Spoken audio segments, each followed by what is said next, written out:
Open Campus is an initiative that we started several years ago at ARL to do what we had been doing for a long time since the inception of the laboratory in terms of collaboration, to do it more strategically, looking at how we had collaborated with industry, with academia in the past, and looking at some of the issues that had arisen with doing that collaboration. What the goal of Open Campus was to reduce some of the barriers, some of the real barriers, some of the perceptive barriers that existed. And one of the things that we have done is looking at security.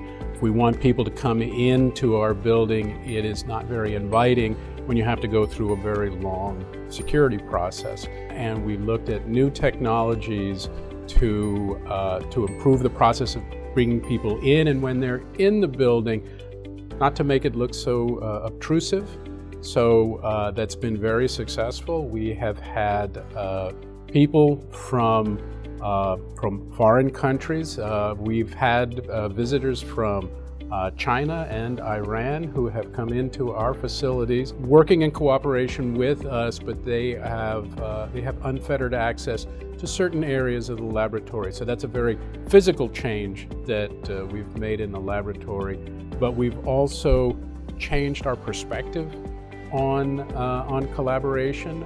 We are definitely open. We are open for business. We are trying to get our people outside of the laboratory. We've opened up our extended sites, so we now have locations in Los Angeles, in Austin, in Chicago, and in Boston. We, as a research laboratory, are looking at the basics. You know, when you have an idea that something might work, and there isn't necessarily an industry that has built up around it, and being able to get in on the ground floor of that has to be the most attractive thing. The work that we were doing on autonomous vehicles 20 years ago, before there was a DARPA Grand Challenge, ARL was involved in developing the technology for autonomous navigation.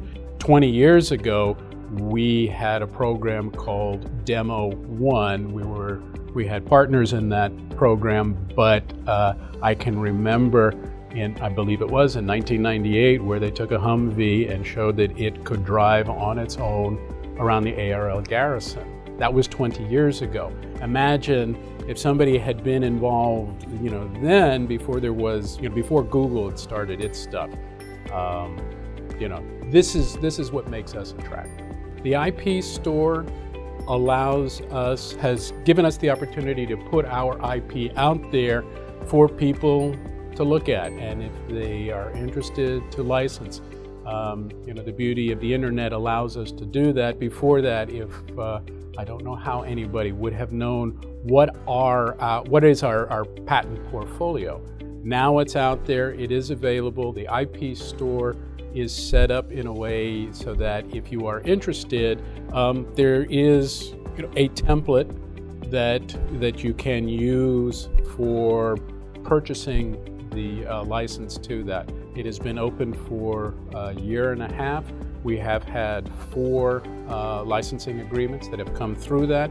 We don't have our entire portfolio on there, but there are more than 40 patents that people can look at, and it has just made things a little more easier. Again, the notion of lowering the barriers. What research are we going to be doing in the next few years, and what's the long-term vision that we're going at? I think that is probably the one thing I'm most proud of, being involved in developing the Open Campus initiative, getting our staff to understand why that's good for them. I'm also proud of it. It's been now, depending on when you count, 4 or 5 years. People are beginning to see that there is a benefit. There's a personal benefit. It does help them in their career, but it also helps the lab and it moves the technology along.